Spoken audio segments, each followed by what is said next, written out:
ఒకే జోడెద్దుల బండిలాగా తీసుకెళ్తున్నాం. గత 5 సంవత్సరాలు ఏం చేశారండి? ఎక్కడైనా ఒక కాలువ కట్టారా, ఒక రోడ్డు వేసారా, ఒక తట్ట మట్టేశారా, పోలవరాన్ని కట్టారా? అమరావతిని నాశనం చేసేసారు కదా. మరి మా సోదరుడు వైసీపీ సోదరుడు చెప్తున్నాడు ఏదో మేము అన్ని చేసినాం వాళ్ళు చేయలేదని. సిపిఎస్ వారంలో రద్దు చేస్తా అన్నా అని చెప్పారు మీరు. అప్పుడు సిపిఎస్ ఎందుకు చేయలేదు సిపిఎస్ రద్దు? అదే విధంగా మెగా డిఎస్సి అన్నారు మీరు, వచ్చిన వెంటనే డిఎస్సి అన్నారు. ఎక్కడ? మేమిచ్చామండి 16,600 పోస్టులు డిఎస్సి మేమిచ్చామండి అధికారంలోకి వచ్చిన వెంటనే. 3,000 పింఛన్ వచ్చిన వెంటనే అన్నారు. 5 సంవత్సరాలు పట్టింది మీకు 3,000 పింఛన్ ఇచ్చేదానికి. ఇందాక మా సోదరుడు చెప్తున్నాడు బండ్లలో వచ్చేసి అన్నా క్యాంటీన్లో తింటున్నారని. అవునండి, బండ్లో వచ్చేవాడు ఇప్పుడు ఒక షాపులో పని చేస్తుంటాడు, లేదా ఒక బేల్దారి పని చేస్తుంటాడు.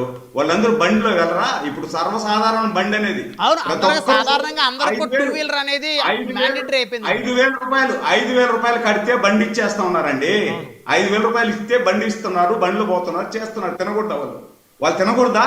అన్నా క్యాంటీన్ వద్దా? ఇప్పుడు మంచి భోజనం తక్కువ దొరుకుతుందంటే నేను వెళ్ళి తింటున్నానండి, నేను వెళ్ళి తింటున్నా. నేను రియల్ ఎస్టేట్ చేస్తాను. నేను కూడా 5 రూపాయలకి అన్నా క్యాంటీన్ లో బ్రహ్మాండమైన భోజనం దొరుకుతుంది, నేను పోయి తింటున్నా. తినకూడదన్నారా ఎవరున్నా? దాన్ని విమర్శించడం కరెక్టేనా? పట్టడం అన్నం పెట్టే దాన్ని విమర్శించడం కరెక్ట్ కాదు కదా. తినటాన్ని అన్నం పెట్టడాన్ని కాదు, అంటే జీవన ప్రమాణాలు ఏ మేరకు మెరుగుపడ్డాయి అనే దాని గురించి మాట్లాడుతూ చెప్పారు వారు. ఇప్పుడు జీవన ప్రమాణాల గురించి మాట్లాడాలంటే మనం 3 రోజులు పెట్టిన డిబేట్. అవునండి. దేశంలో అన్ని అట్లే ఉన్నాయి, చాలా పడుతుంది. సరే, ఇవన్నీ ఒక ఎత్తు.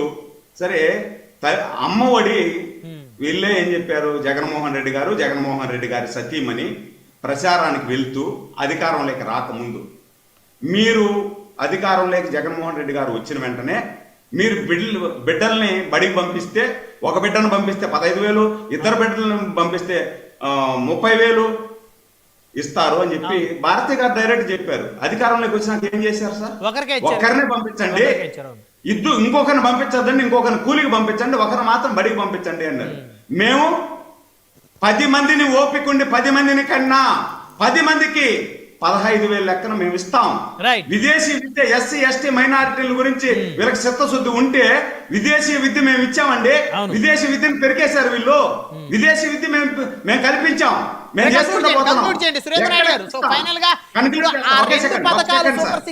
బ్రహ్మనాయుడు గారు ఒకే సెకండ్ కంక్లూడ్ చేస్తా. ఇప్పుడు ఎక్కడ కృష్ణ, ఎక్కడ అనంతపూరు, ఎక్కడ కుప్పం అండి? కృష్ణా నుండి అనంతపూర్ మీద కుప్పం వరకు నీళ్లు తీసుకెళ్తున్నాం. వీళ్ళ అధ్యక్షుడు జగన్మోహన్ రెడ్డి గారి నియోజకవర్గానికి కూడా మేము నీళ్లు ఇస్తున్నాం. ఇన్ని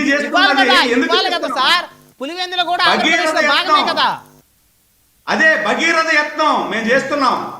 ఈ రోజు ఫ్రీ బస్సు తెలుగుదేశం ఓట్లేసిన వాళ్ళకే కాదండి, వైసీపీకి ఓట్లేసిన వాళ్ళకి కూడా. తల్లికి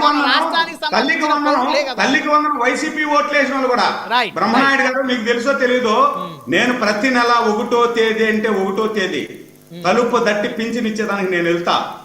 నాతో కూడా ఎదురుగా ఏజెంట్గా వైసీపీలో కూర్చొని నా మీద కేసు పెట్టించినటువంటి ఇంటి తలుపు తట్టి 6,000 రూపాయలు నేను ఇచ్చొచ్చానండి.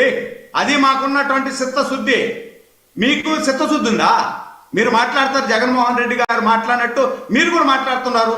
ఏం మాట్లాడతారు? నోరు తెరిస్తే చంద్రబాబు నాయుడికి రోగాలు అంటారు. ఏం మాట్లాడతారండి? నేను చెప్తా, జగన్మోహన్ రెడ్డికి పిచ్చి వచ్చింది, పిచ్చి రోగం పట్టిందంటే బాగుంటుంది. కరెక్టా?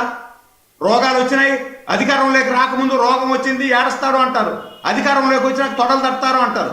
ఏం మాటలు అవి? అవి విత్డ్రా చేసుకోవాలండి. అవి కరెక్ట్ కాదు కదా రాజకీయాల్లో.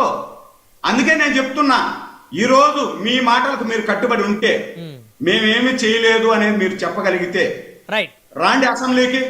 అసెంబ్లీకి మీకు దమ్ముంటే రాజు గారు, కొండరాజు గారు, బ్రహ్మనాయుడు గారు, మీరు దమ్ముంటే అసెంబ్లీకి రాండి, అసెంబ్లీలో చర్చిస్తాం.